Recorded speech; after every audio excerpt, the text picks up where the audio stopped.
Welcome to this panel. My name is Vicki Shabo, and I'm a senior fellow at New America, which is a think tank. I've worked on policy and advocacy around gender equity, reproductive rights, caregiving, work and family issues for many, many years, and recently started a project focused on entertainment called Rescripting Gender, Work, Family, and Care. And I'm thrilled to be here with this really all-star panel to talk about the ways in which we talk about reproductive health, abortion, other types of reproductive health care that lead to the ways in which people can decide whether and when and under what circumstances they want to become parents or grow a family, and ensure that people get the health care that they need.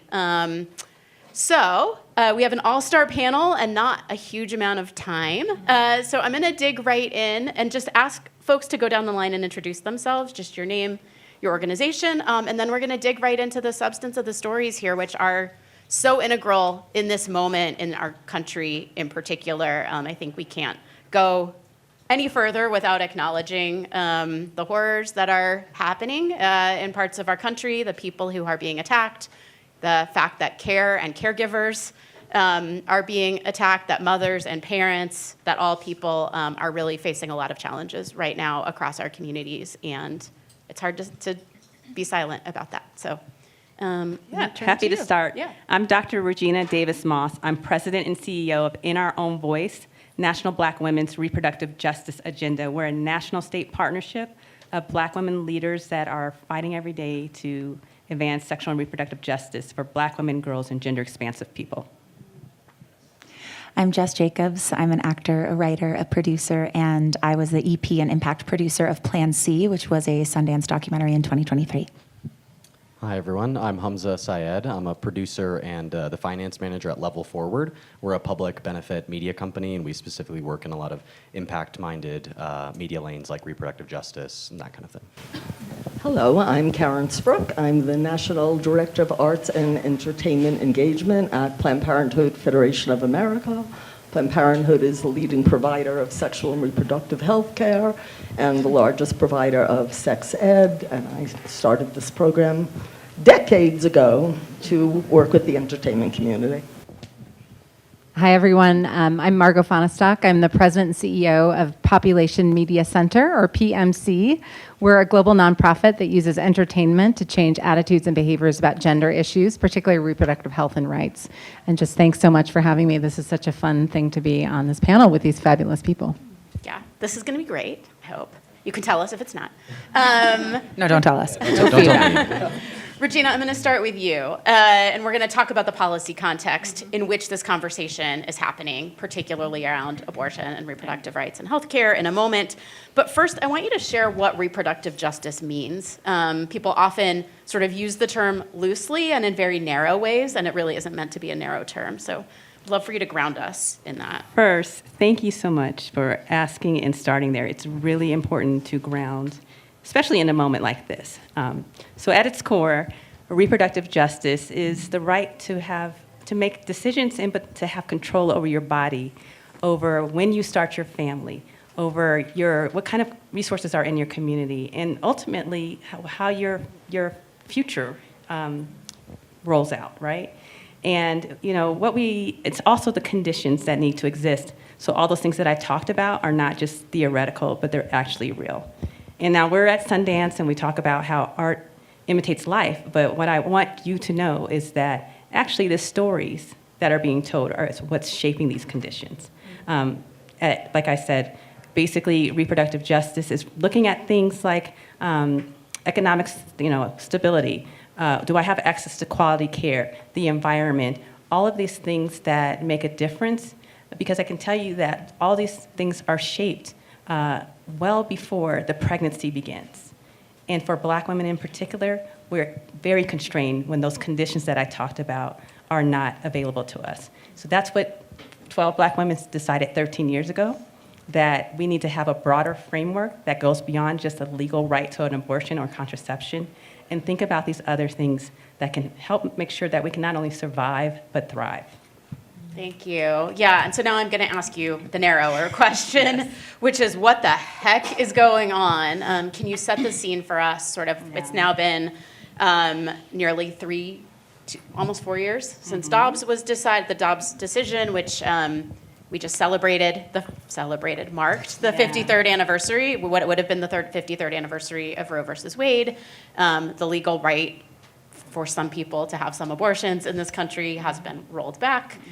States are now doing their own thing. Some of them have done good things, and many of them have not. Can you sort of tell us about that? But also, you talked a lot about reproductive justice, so there's lots of other elements of harm that are happening now to Medicaid, to housing, to other aspects of our life that are making it harder for people to have families. Yeah. So, I mean, in short, we are under a sustained attack on our bodily autonomy, whether that's abortion bans, whether that is restricting access to medication abortion, contraception, rolling back gender-affirming care, and all of it is coordinated and by design. It's really to advance a pro-birth agenda that really is not grounded in care. It's really grounded in control. And we are seeing all sort of things. Like we know that the communities that rely most on our healthcare safety net, which is Medicaid, they are not having access to it. So there's an erosion, most certainly of our rights, but I would say an erosion of our trust. We can't trust that when we go to the hospital, we're going to get the care that we need. We can't trust that we're not going to be surveilled or imprisoned. And we certainly can't trust right now that our policymakers either see us or value us. So these are just a couple of things that we are seeing. Now, In Our Own Voice does its own research, and I can tell you what Black women are saying right now and what it feels like to be in this moment. We're feeling fear of being criminalized. We want to have babies, but we are saying we don't intend to. We're hearing that people are delaying care because they don't trust providers or the institutions to keep them safe. How many stories have you seen of women just dying or women sitting there in pain and in labor? We're hearing deep skepticism that policymakers understand or they don't even care about Black women's families and lives. Essentially, they see the issue, but there's no political will to do it. And we're hearing a growing sense that reproductive health care has become punitive and no longer protective. So that's the reality of what's on the ground, and I know it sounds very policy-focused and policy-centric, but it's actually real life and it impacts us all. Thank you for that. I think Plan A, the title of this panel, which is Plan A to Plan B to Plan C, you can understand that in many different ways, but I think we need to acknowledge that Plan A is actually like creating the conditions in which people can have access to contraception, but also have access to the economic security, the wages, the jobs, the family supports that they need to be able to decide freely whether to have a child and under what circumstances. And freedom in this case is so much broader than we often think about it, but is obviously inclusive. So Jess, I'm going to turn to you now. You mentioned you were an executive producer and very involved in the organization Plan C, which is really a response to a lot of the restrictions that we're facing now and the ways in which people are able to get care, and particularly medication abortion. I think all up here think about abortion as part of a continuum of reproductive health care. And so, Jess, can you talk a little bit about the making of that film, how it came to be, and sort of what you've seen as a result and how you've used it to mobilize folks? Yeah, absolutely. Such an honor to be on this panel with so many brilliant people. A lot of, I think everybody else we talked about on our prep call comes from the policy background. I come from the storytelling background, and I came into policy through entertainment and through kind of starting to understand like really what the power of stories are to change public opinion. And I had met the folks who founded and run Plan C, the organization, in 2016. I had had a medication abortion in 2011 when I was 19, and I did not know anything about what a medication abortion was. I just thought, okay, I'll take the pills, I'll go home, it'll be over. And it was so much more of a dynamic experience than that. And then I didn't feel like I could tell anybody. I was so ashamed of the fact that I had had an abortion because there's so much stigma around it. And finally, when I was 24, I told my mom. She said I also had an abortion, also as a teenager. And I was like, okay, we gotta tell these stories. And as an actress and a writer and a producer now, like, just became a high priority of mine. I worked with Plan C, the organization. What what Plan C is, for those of you who don't know, an organization that focuses on advocacy around medication abortion access, and specifically these days, medication abortion by mail. So abortion is accessible in all 50 states in the United States.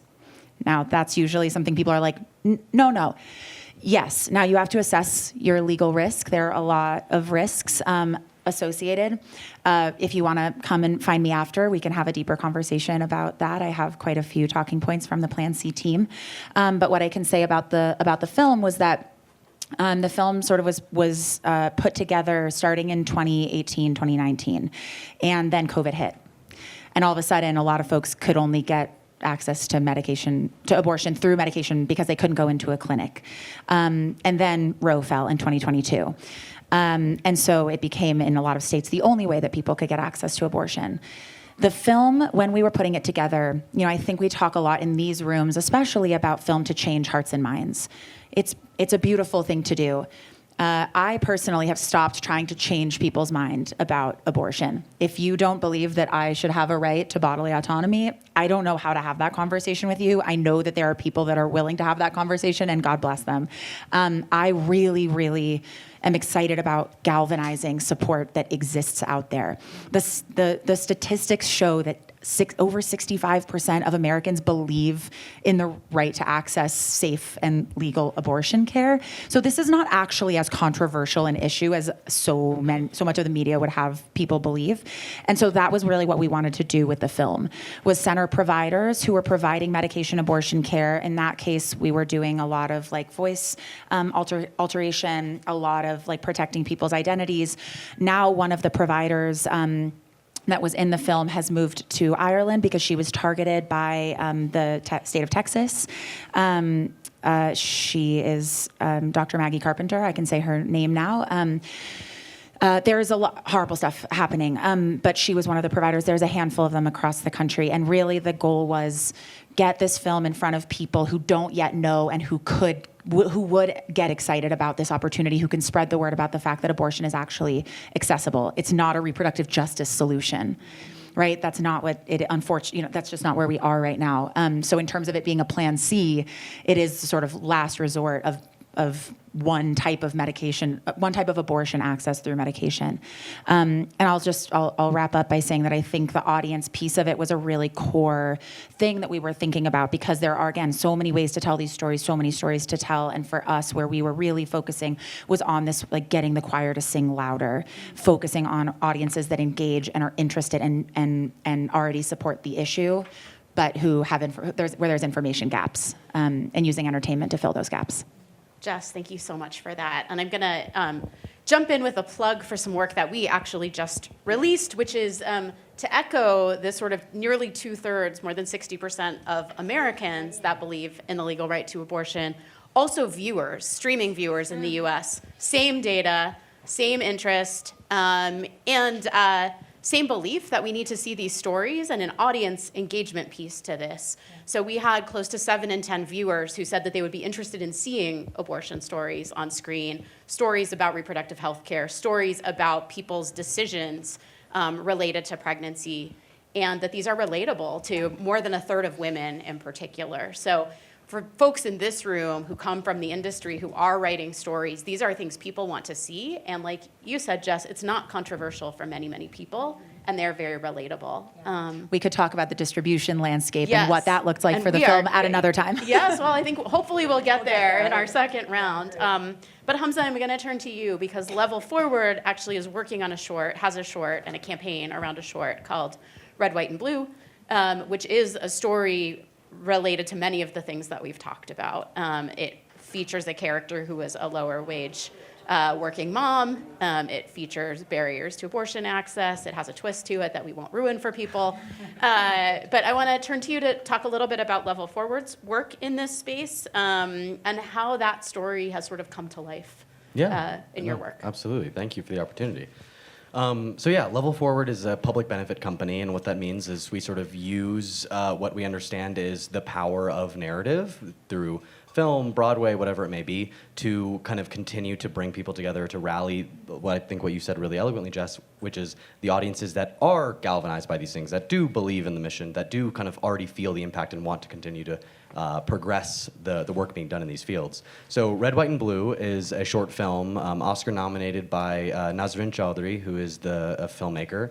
And we came aboard as executive producers, I want to say about 2 years ago, and just sort of saw the impact that the narrative itself had, its ability to sort of like really energize people around the issues that the film talks about. It's about abortion access in sort of a post-Roe world, traversing state lines to sort of bring access to people who need it. And what we were able to do is, I think Red, White, and Blue presented an incredible opportunity to sort of bring the narrative change work that so many people are doing in a lot of disparate systems, and bring that as an opportunity to sort of the distribution landscape that I know that you were just sort of hinting at, as an opportunity to create some real change. So what the Impact campaign ended up being was, we're going on about 2 years now of hosting more specialized benefit screenings throughout the nation. What it looked like was bringing people together from the nonprofit landscapes. We would Level Forward partners with nonprofits sort of across different impact lanes within racial inequity, within gun violence, within reproductive justice, climate change, you name it.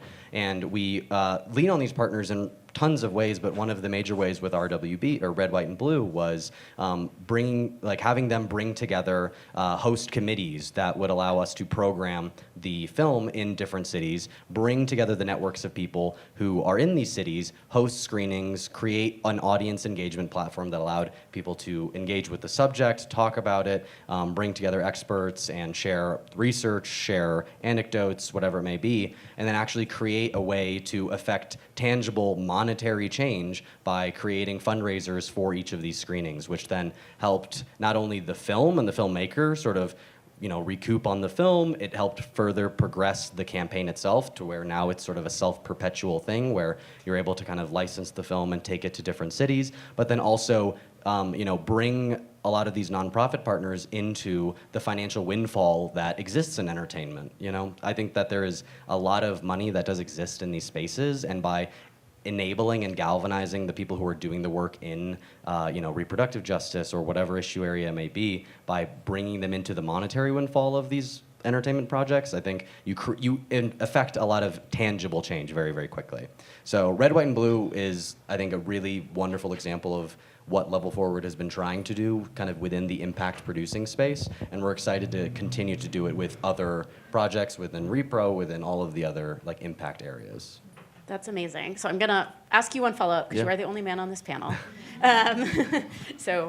Which is kind of ironic that you get to talk twice for sure. before everybody else. But here I will defer to one.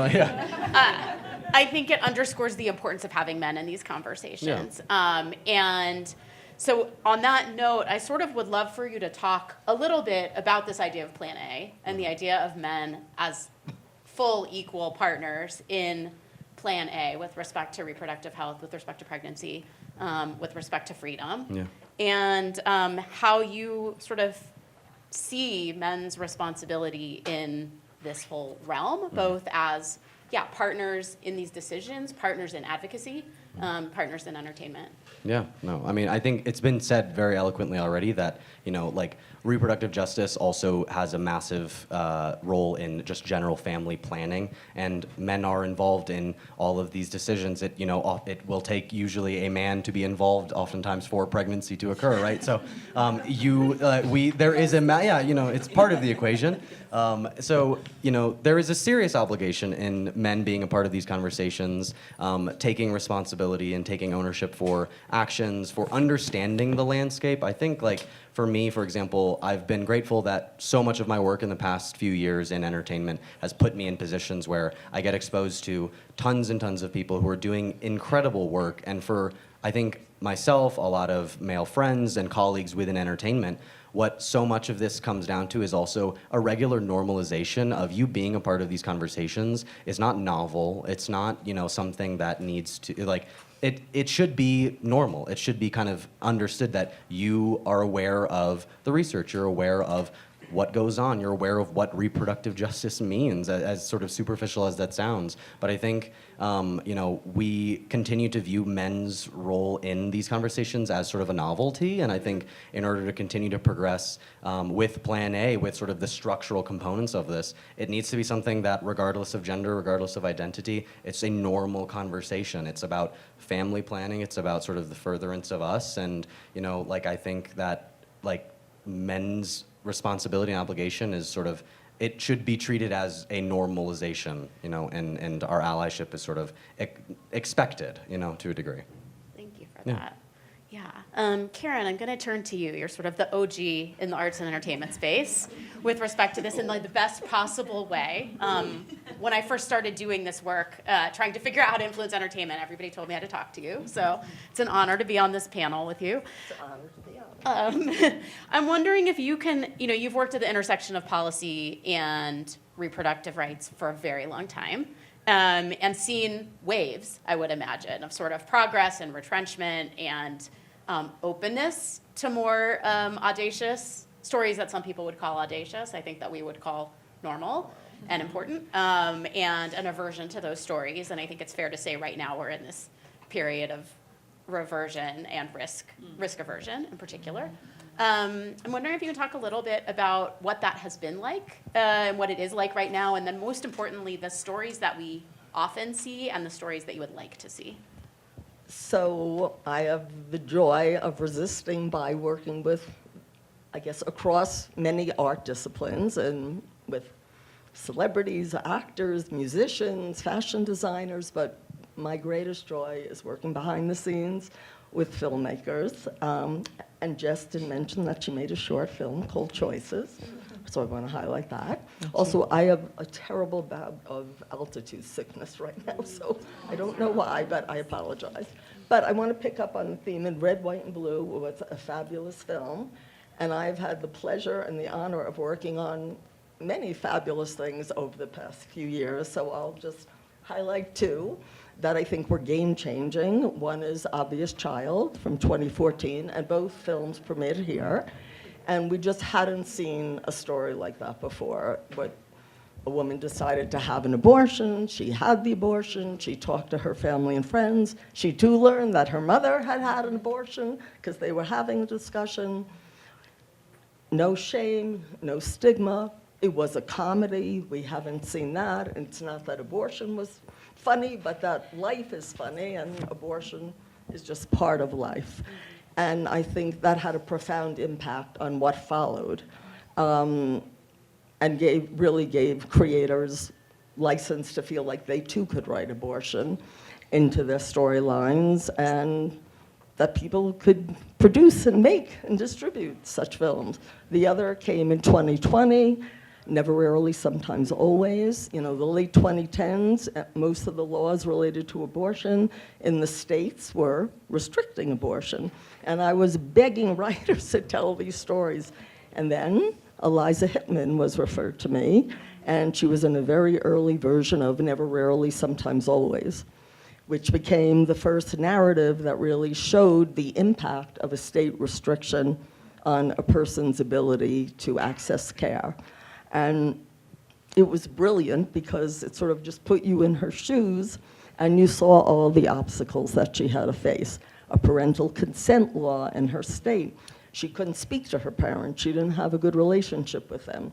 She came from a family with very little money. She didn't have the resources to figure out, she had to pay to get to New York. She had to stay overnight. So you saw the full life and how it affects everything in terms of making that decision. But forward to right now, I guess, and what was missing in those stories and is still missing and is critical, we never saw all the people who have abortions. We never saw the diversity, because everybody takes advantage of sexual and reproductive health care. So now, post-Dobbs, the impact of these bans and restrictions, we know who's harmed the most. And it's people who already face barriers to health care through racist, systemic discrimination. So Black and brown people, LGBTQ people, people who live in rural areas, disabled people, and we haven't seen their stories. And that is so critical right now, and that's where we ask you to fill the gap. And there are other stories. Most people who have abortions are mothers. I have worked on episodes where that is true, and we had a reel, but we don't have time to show our reels. But so these, and now the stories of doctors. Doctors who have to be afraid to provide the care that they were trained to give or have to move. And then when they're moved, people who are pregnant. There are no OBGYNs in the state. Men are part of many people's reproductive health decisions. And we've done research around men and their involvement. And of course, if you talk to them through the women in their lives, that works. They have a mother, they have a daughter, a sister, etc. Another thing I talk to writers about is sometimes they don't say the word abortion and they don't even realize that. By not saying it, you're further stigmatizing it. The language needs to be accurate and sensitive, and that is a big thing that I talk to many people about. And because everything is under attack, birth control, the whole range of sexual and reproductive health care needs to be featured. And I sort of started out that way long ago, but now we're back to we need stories about all of this care. So really, you can help fill the gap because everyone really should be able to see themselves.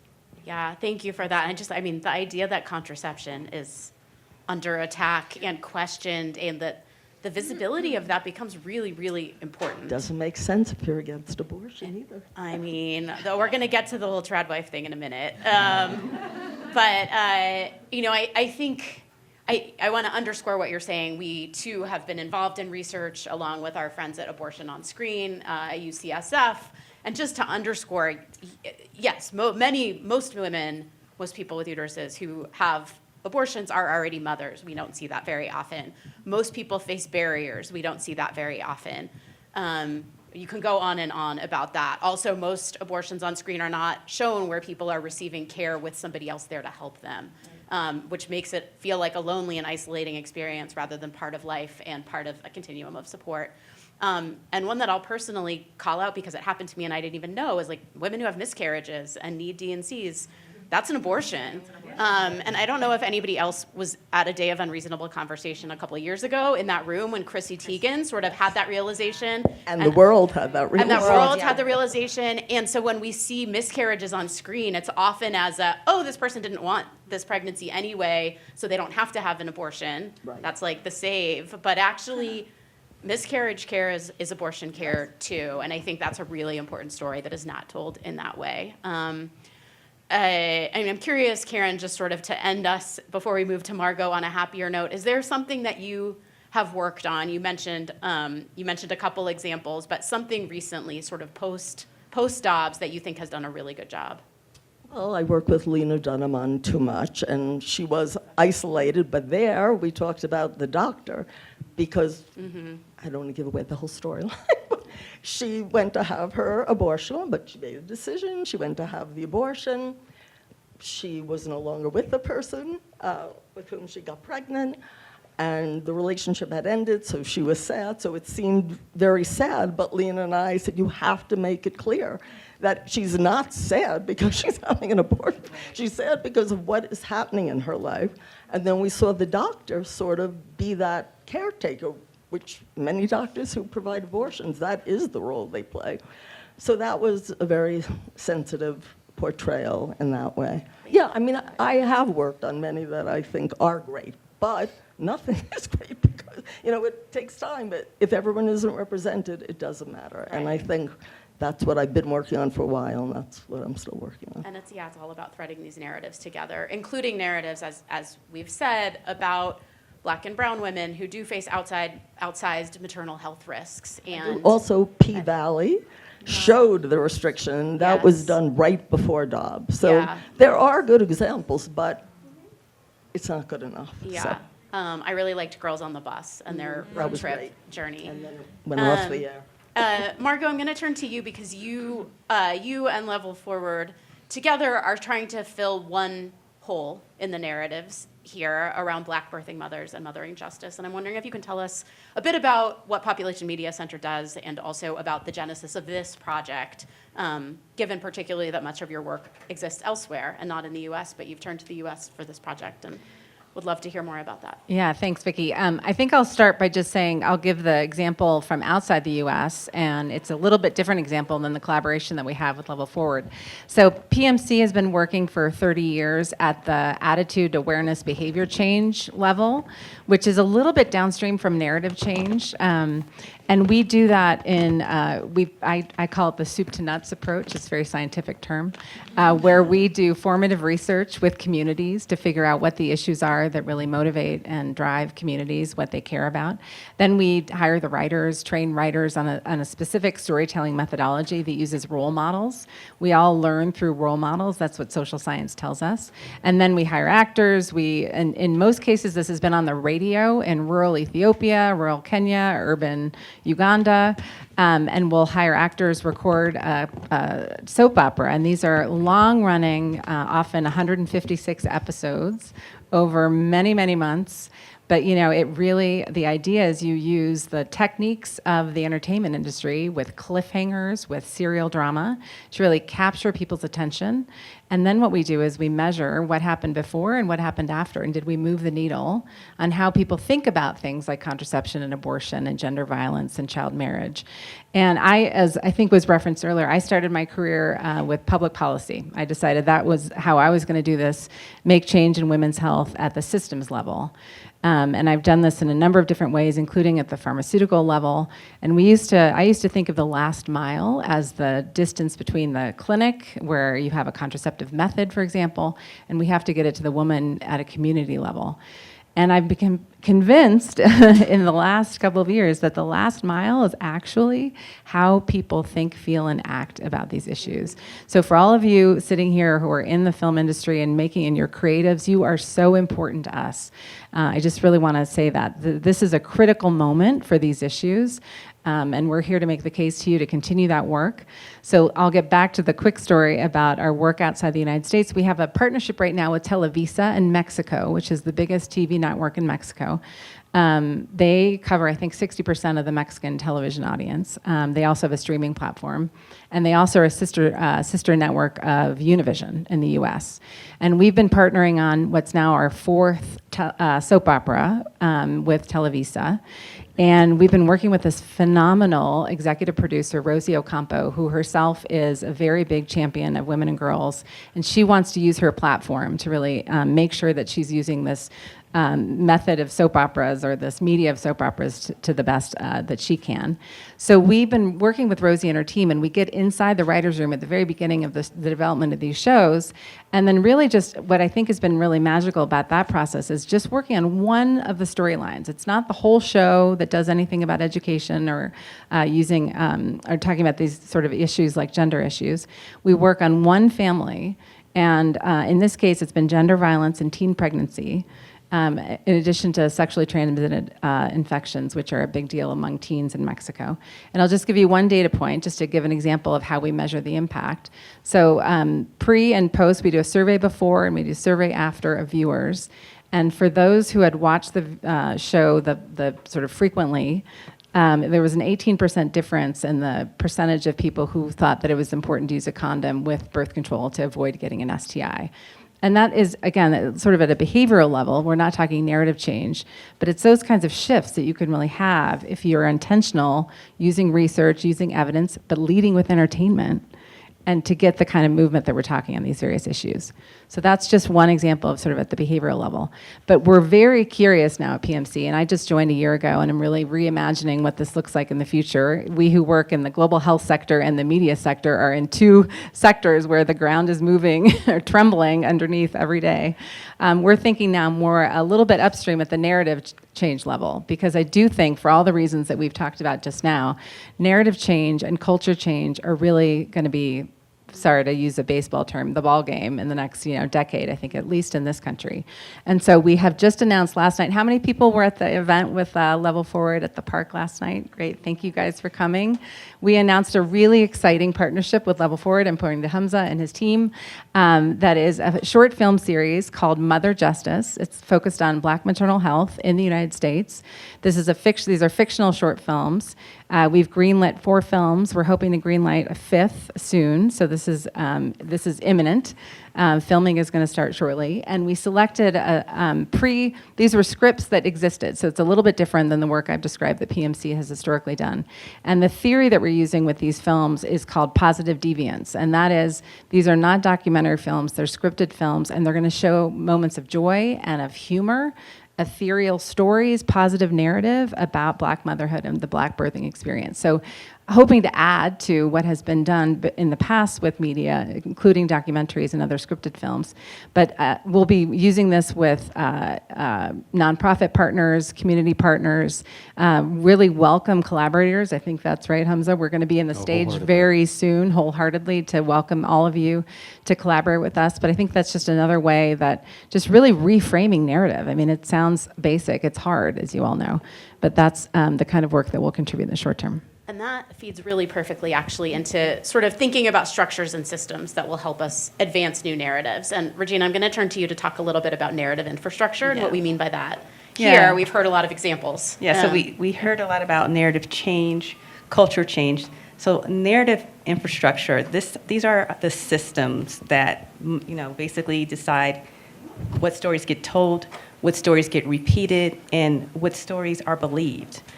Because stories don't move on their own. You need the research that we talked about so that people understand how people come to believe things.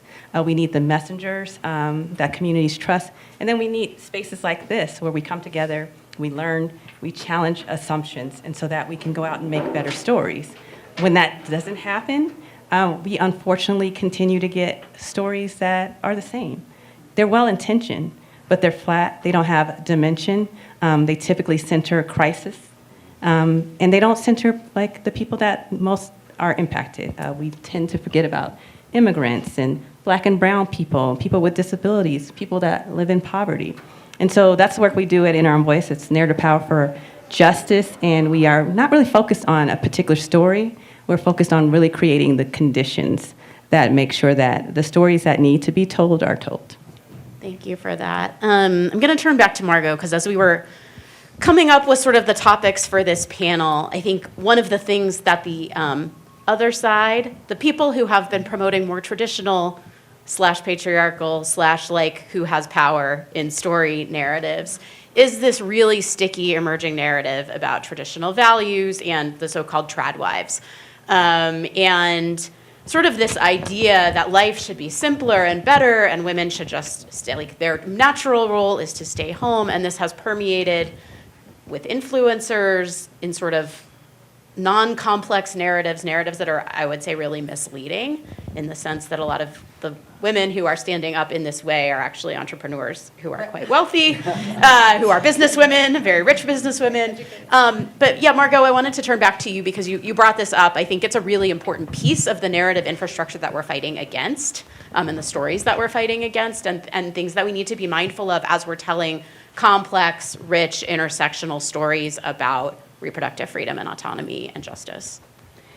So this could be a whole other session. I know. We have like 10 minutes here. I'm going to just put 3 concepts out there that I think are related. And those of you who were with us last night, I think it was Dr. Crenshaw who kept saying, connect the dots. And as I was thinking about this, there are a lot of dots to be connected. And so there's 3 things that I'm thinking about with our work that I hope that we can contribute to and combat some of these trends. One is around misinformation and disinformation of birth control, abortion. Misinformation is really just incorrect information. It's really the intent behind it. It's not necessarily to deceive, but it does. Disinformation is an insidious, intentional deception of the wrong information. Both are out there, right? The second concept, as you brought up, Vicki, is this whole trend toward trad wives, traditional wives. I think I was trying to find some data. As of 2025, so let's just say a couple months ago, there were 175 million views of #tradwife on TikTok. So that's a massive scale real. And I think this is really I'm not against people who do want to stay home. That's not, I think it's just the promotion of it as a very homogenous set of people who have to have some money if you can stay home and take care of your kids. So I worry that in the United States, at least, that it's really going to promote further disparity between people, and that's obviously not something we need right now.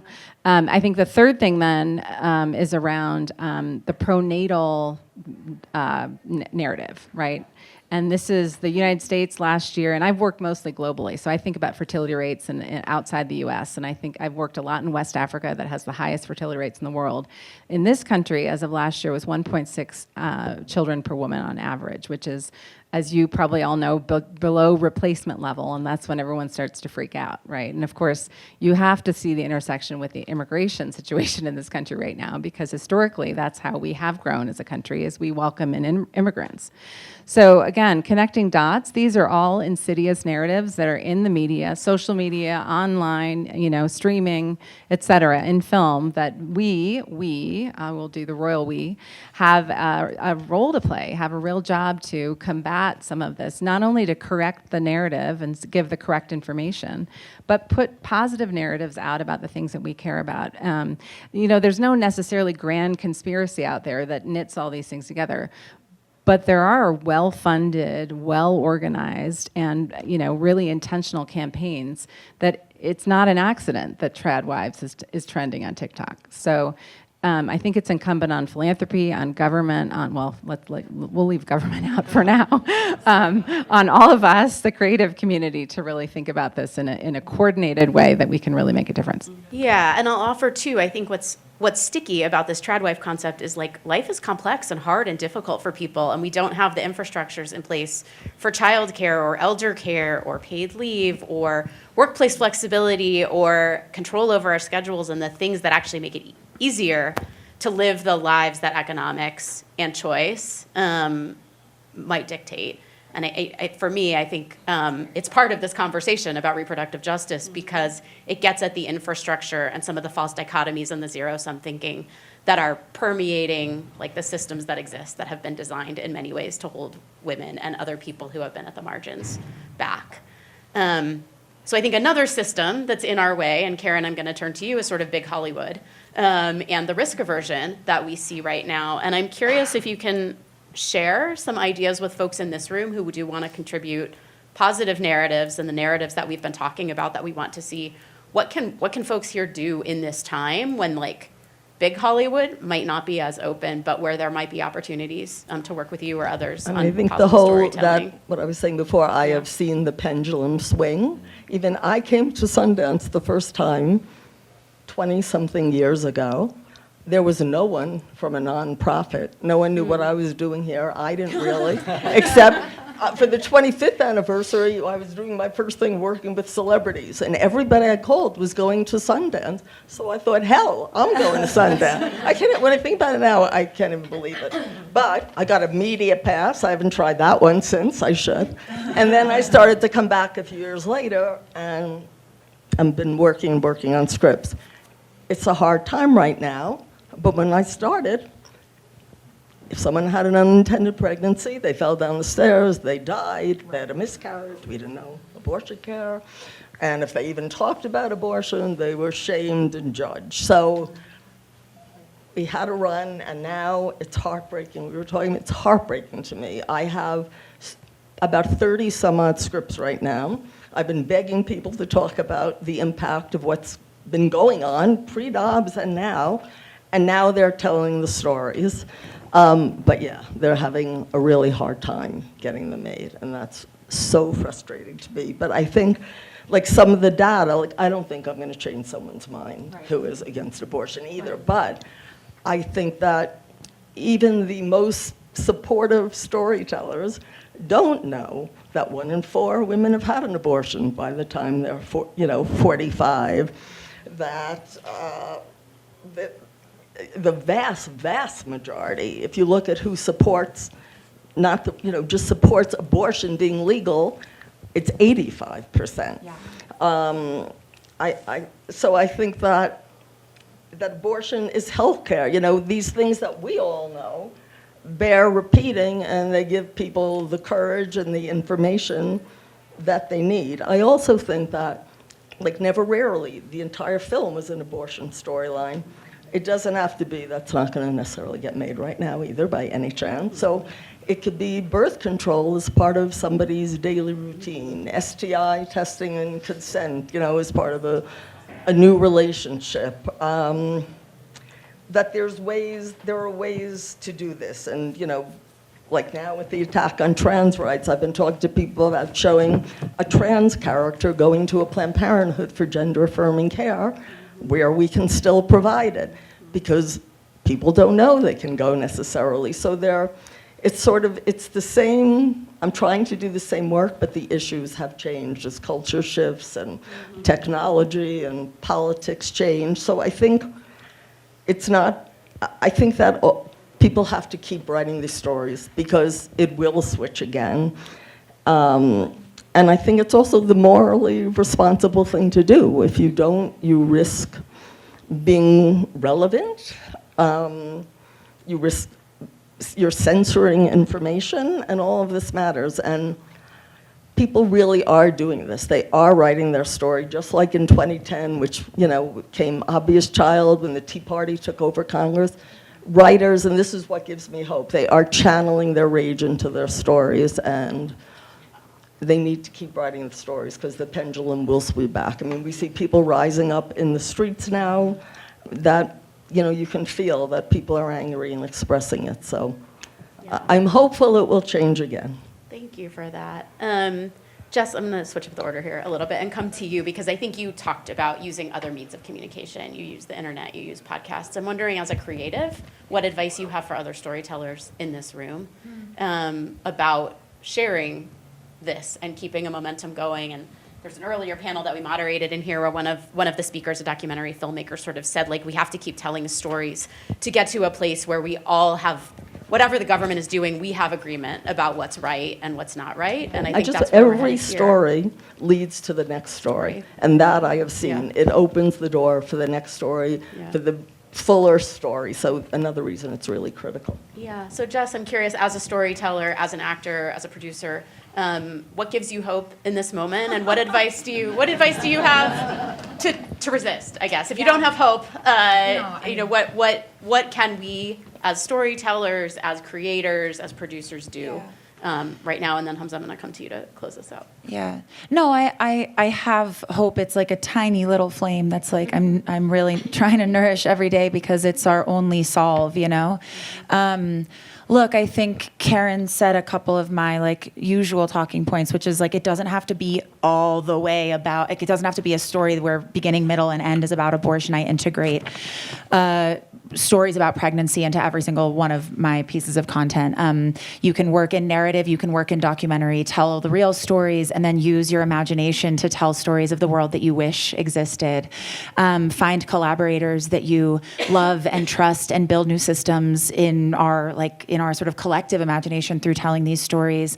I have a friend, Akima Brown, in the back, who is doing incredible work around integrating care practices into the actual production of film. So in the meta way, use the power that you have as a producer to make sure that the work days are reasonable for people who have to go home and care for kids, so that parents can continue to work in our industry. But I think the most important thing that I want to say is that we often put so much of the burden on the creative people and on the artists to save us.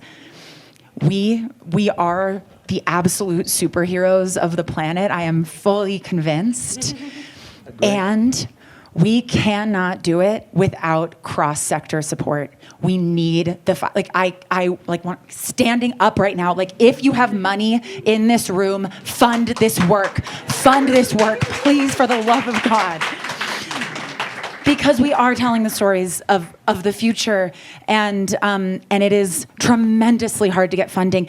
And sorry, it's not happening in big Hollywood. It is not going to happen in big Hollywood. It is going to happen in indie film. It is going to happen in the small, quiet rooms. Those rooms are starting to just dwindle and die because we need the support. We need the funding. And so I will say, it cannot only be on the shoulders of the artists. We have to do it together. We just have to. Yeah, and so on that note, I want to close us out on a positive note, which is, when we were prepping, you talked about the impact of red, white, and blue on laws in Wyoming. So can you give, for folks who do feel downtrodden and like this is hard, can you talk about what this meant, what the film did? Yeah, in that absolutely. context? We talk a lot about narrative change. We've obviously talked a lot about it today. We talk a lot about it at Level Forward. One of our partners that we worked with on the Red, White, and Blue campaign was this organization doing reproductive justice work in Wyoming, WYO United. There was a major Supreme Court case decision within Wyoming that kind of came to fruition here January 8th, I want to say. And a lot of the work that we did with WYO United, which essentially enabled them to have a platform, have sort of regular access to their community, provided monetary support through the benefit screenings that we were able to put on.